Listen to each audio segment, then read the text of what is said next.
আমন্ত্রণ জানাই আজকের কুষ্টিয়া বার্তা নিউজ রুমে। আমি মাসুদ রানা। দেশের খবরের সাথে থাকছে বিশ্বের আলোচিত সংবাদ। কুষ্টিয়া কোরবানির পশুর হাটের বর্তমান অবস্থা। ঈদুল আজহা আসতে আর মাত্র এক সপ্তাহের বেশি কিছু সময় বাকি। এরই মধ্যে কুষ্টিয়ার বিভিন্ন পশুর হাটে প্রস্তুতি শুরু হয়ে গেছে। কুষ্টিয়ার বালিয়াপাড়া পশুর হাট এবং মিরপুর থানার কাতলামারি গরুর হাট উল্লেখযোগ্য।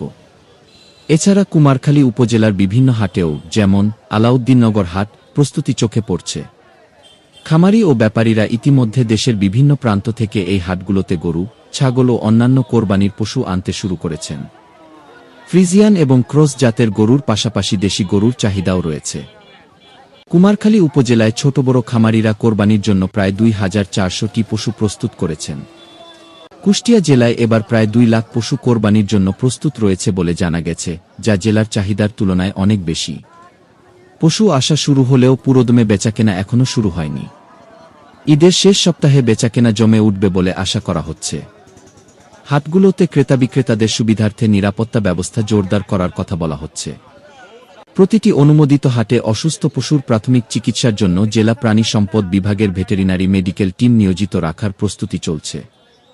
জাল টাকার বিস্তার রোধ এবং নগদ টাকা বহনের ঝুঁকি কমাতে এবার অনলাইন বা ক্যাশলেস লেনদেন ব্যবস্থা জোরদার করা হচ্ছে। কুষ্টিয়ার গরুর মাংস সুস্বাদু হওয়ায় রাজধানী ঢাকাসহ সারা দেশেই কুষ্টিয়ার গরুর বিশেষ সুনাম ও বাড়তি চাহিদা রয়েছে। প্রতিবেদনে কুষ্টিয়া বার্তার নিজস্ব প্রতিনিধি। রাজধানীর তেজগাঁওয়ের বিজয় সরণি মোড় সংলগ্ন কলমি লতা কাঁচাবাজারের আগুন ফায়ার সার্ভিসের 10টি ইউনিটের প্রায় পৌনে 2 ঘণ্টার চেষ্টায় সকাল 7টার দিকে সম্পূর্ণ নিয়ন্ত্রণে এসেছে। ভোর 5টা 14 আগুন লাগার খবর পেয়ে 5টা 20 প্রথম ইউনিট ঘটনাস্থলে পৌঁছায় এবং পরবর্তীতে তেজগাঁও, মোহাম্মদপুর, মিরপুর ও সিদ্দিকবাজার ফায়ার স্টেশনের কর্মীরা যৌথভাবে আগুন নিয়ন্ত্রণে কাজ শুরু করে।